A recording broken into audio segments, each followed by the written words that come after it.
In the last 4 or 5 days, I looked into that Apollo 14 astronaut, his experience walking on the moon, and on the way coming back, he saw the Earth, the moon, and the sun, and the universe. And he felt epiphany, whatever the word. Later, he found that state may be explained as Samadhi. And I looked into it, and I posted maybe 4 or 5 short videos. And I also tried to respond to someone's question of what is that I'm talking in this YouTube in full context. So I tried to give an answer to that. But since I pretty much finished reading Edgar Mitchell's book, skimming, and got the idea, and he was going into the quantum mechanics and the Schrodinger's cat and all that scientific engineering ideas, which I have interest and I have studied those, but being more pragmatic, and I thought I'd like to summarize the whole in one video. At least give it a try. The more I try, maybe I get better at doing it. But in the last video, I mentioned the theme that I put in my book, Results from the Heart, which is use the brain while listening to your heart and live with mission.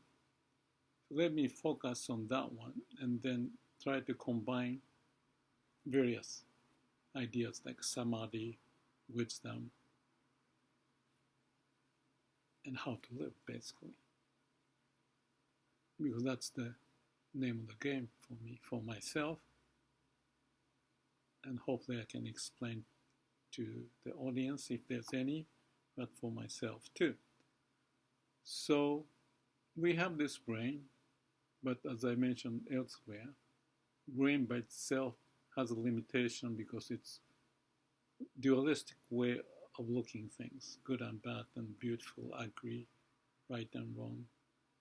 And we are so used to it, and we feel that's the main playground, everything about life, and we tend to be egocentric, how to use it better than others, and fight, and then lose the connection to heart, where we came from. That's what I said. That's the origin of who we are.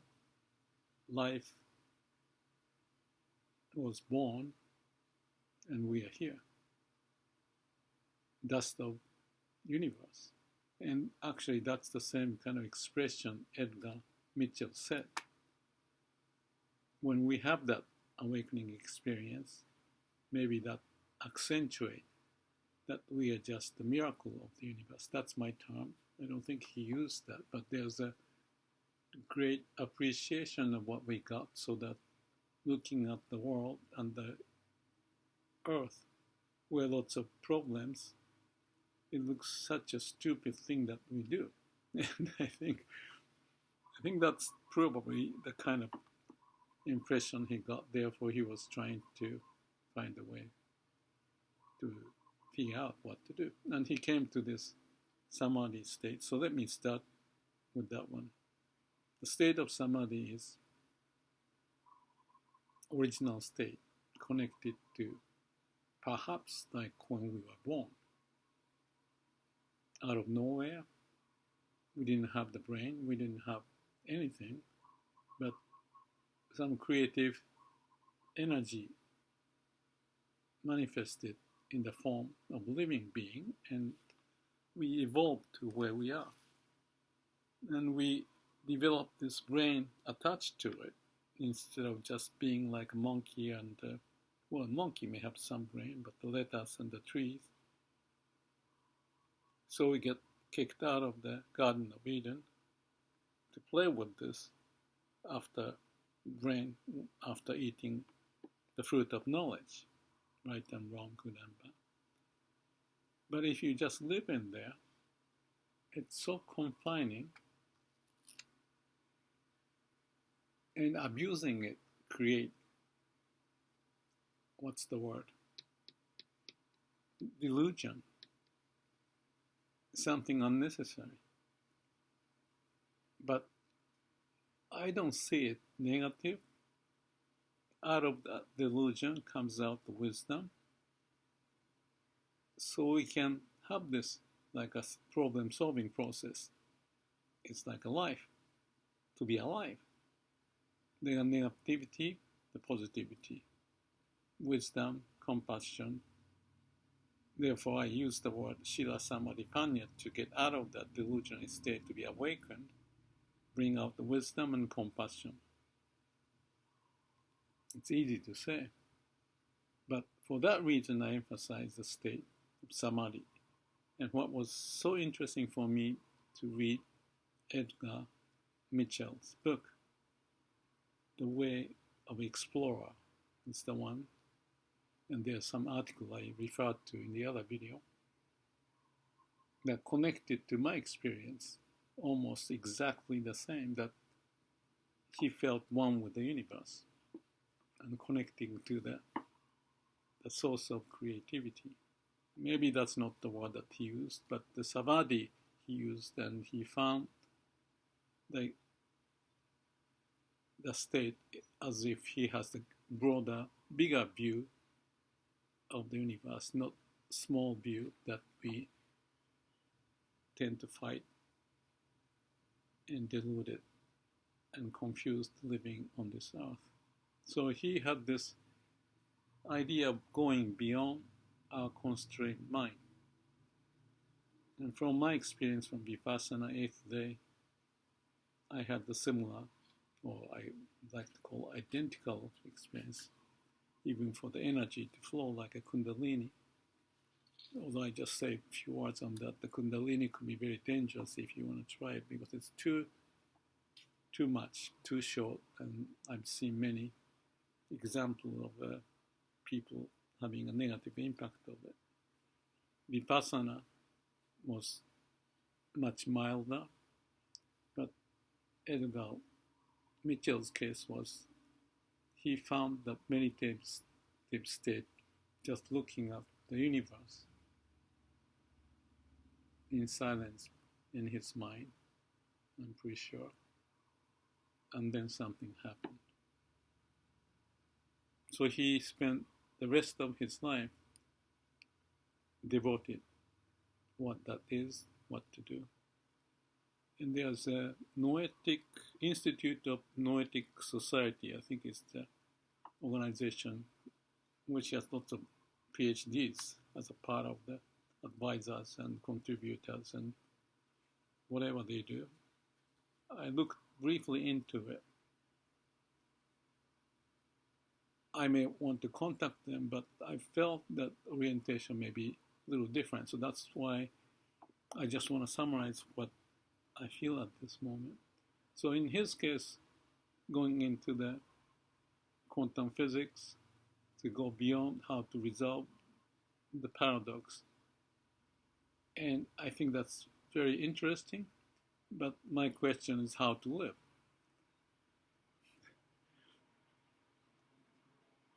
Because it's an experiential wisdom, experiential process that we have to live. So scientific interest I have, but again, how is the question. So I rambled, but I was talking about Samadhi as the main theme. And he said that's the ecstasy, blissful state. And he also talked about the cells in your body is vibrating exactly like I feel. Even now, perhaps, if I just pay attention to it. If I think, I may be a little bit off. But the point is, if we have Samadhi as a ground state, that's how we can see how we may live. So let's have this example. Let's say living life In my case, I have many, many cases of I don't know what to do, right? I cannot solve the problem. The problem, maybe I forgot where I put my scissors, or the problem may be something about the stock market or the relationship or future direction, anything. Or maybe fundamental, maybe people fear of death or fear of losing someone. Those are the cases that we fall into the state where we don't know what to do. Life came out of nothingness. Don't know what to do, but the life came out. So we don't know what to do, then go back to the same base where you don't know what to do, which means you let go of everything. Just be. No thinking, no mind, no self, no ego. I talked about Saichi. His funeral is about his funeral of ego. He's talking the same thing. That's Shin Buddhism.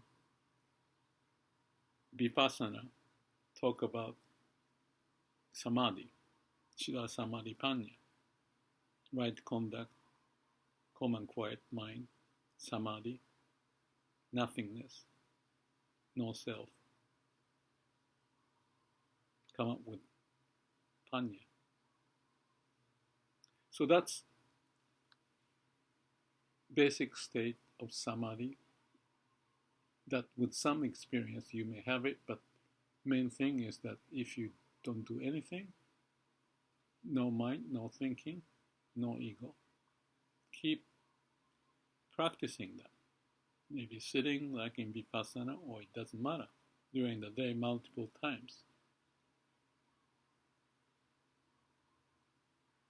And continue throughout your life. I guess that's my suggestion, that's what I do. And deeper we know about ourselves. More and more, hopefully, can bring out wisdom. And you may have a moment of aha. Not just big awakening, but could be idea, could be just understanding the joke, or laugh at yourself,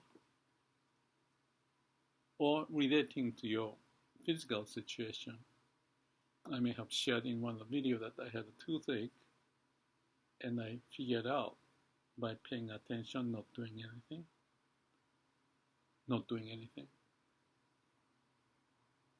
Another case, maybe a month ago, I posted the video. Back pain, twisting the nerve. And I practiced Samadhi. Usually, in the past, I had those like 4 or 5 occasions, may last like 3 to 5 weeks. But in this case, by just paying attention, doing nothing,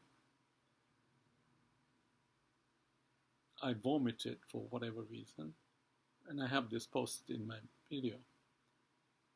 And then came out in the afternoon. I could, maybe I didn't jump up and down, but I was like normal. So that case of toothache or back pain, I'm working my eyesight, and there may be a bunch of others. Well, memory, I'm not that successful, but you let go.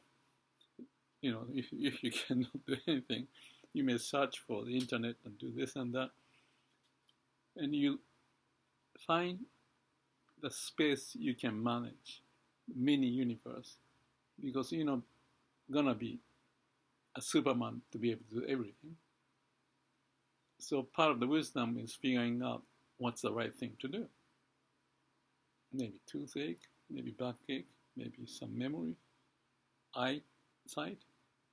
But at my age of 76, I know my life energy level is shrinking, so I have to pick a fight. Fight not in the sense of fighting, but in the sense of bringing out energy in the right direction to let it resolve and come up with the answer with wisdom and healthy body, healthy mind, and happy life. So this game, I won't call it a game, it's continuous. And I also mentioned about dying. Point is becoming closer and closer to the nature's way. Nature's way from the heart. And the brain is going beyond what nature's way. But as you shrink, whatever you can do, you get to the point of death eventually. And I posted the video on that one,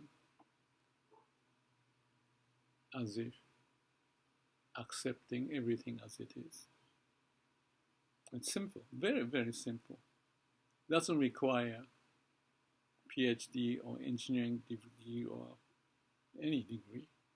That's why like Saichi and others in Myokonin, different from Zen, but they have the sense of throwing themselves into Amida's hand, like thy will be done, so that their ego is gone. They're open, and they behave as if they're Amida Buddha with lots of compassion. Zen maybe a little bit, or quite a bit more intellectual. So they talk about the koan and all of that, more wisdom. Maybe lacking a bit of compassion. Shin Buddhism, Myokonin, is full of compassion, maybe lacking a little intellect. I may have both ends of it in me. I just feel like I can relate to it. Everybody's state will be different. I'm just sharing my case. There are different vehicles, approaches, but the essence of Samadhi exists, even in Christianity and other religions. Silent prayer, Samadhi. In Shin Buddhism, Namu Amida Butsu, the goal of myself for the goal of Amida to help me. In case of Saichi and Osono, I talked about. So, Samadhi is the essence. And back to what I talked about, using the brain, listening to the heart. Listening to heart is like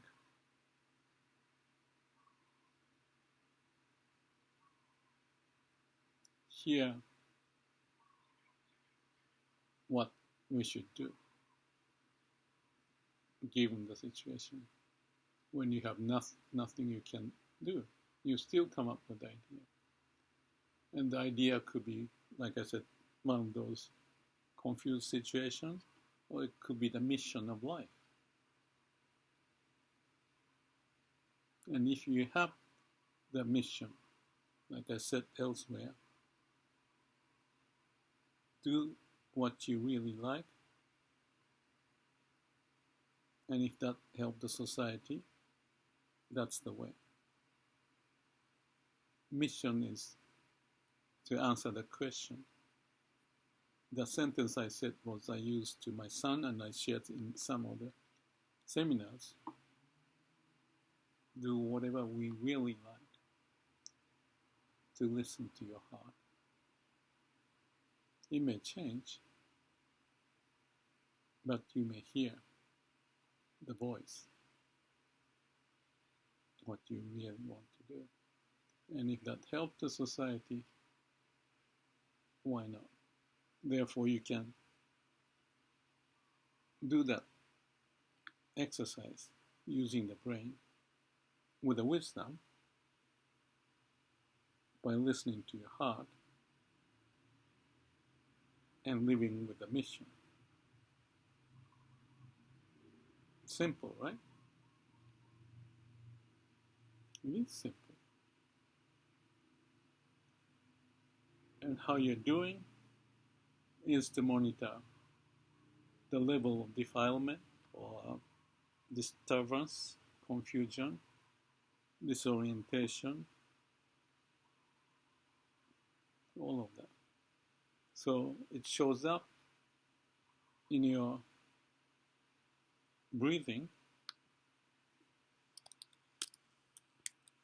the breathing may go faster or whatever, or sweating, or heartbeat. Mind is reflected in the body, and body is always here now, and the stomach is hurting, sweating, you know it. But if your mind is busy, you forget about it. So you want to connect to the heart and body, what's going on. And there's a sense of aliveness. Waku waku, I used the term and explained in the other video. Waku waku meaning the bubbling of the water like from the fountain coming out. There's a sense of liveliness when you are on track of going as if following the laws of nature or the will of the universe. Thy will be done, suited to your talent and what your skill may be best utilized, that you feel happy and also helping the society.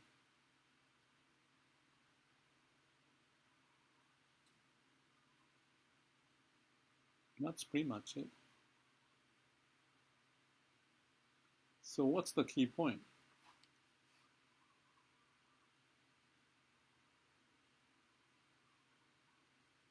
Samadhi. Let's practice a few minutes and end this. No mind, no thinking.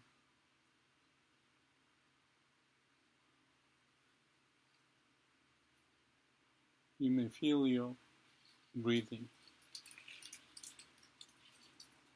You may hear rattling sound of leaves, wind flowing through the window, a little sweaty on this side, this colder on this side.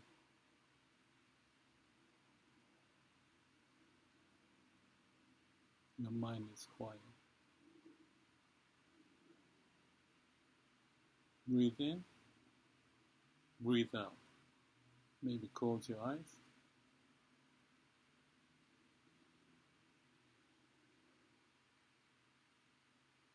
I feel, in my case, everybody's different, like a bubbling sense. The cells are vibrating. I can feel in my fingers, right and left and arm. It may not be in your case. So don't be bothered to try to emulate. It's just part of the process. If you can have your mind calm and quiet, you have a better chance of making judgment. So do this multiple times.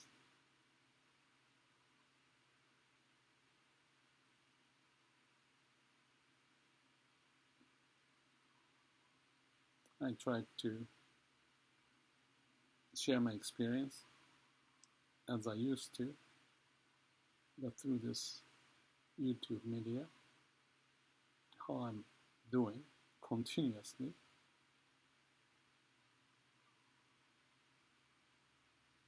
Thank you for listening.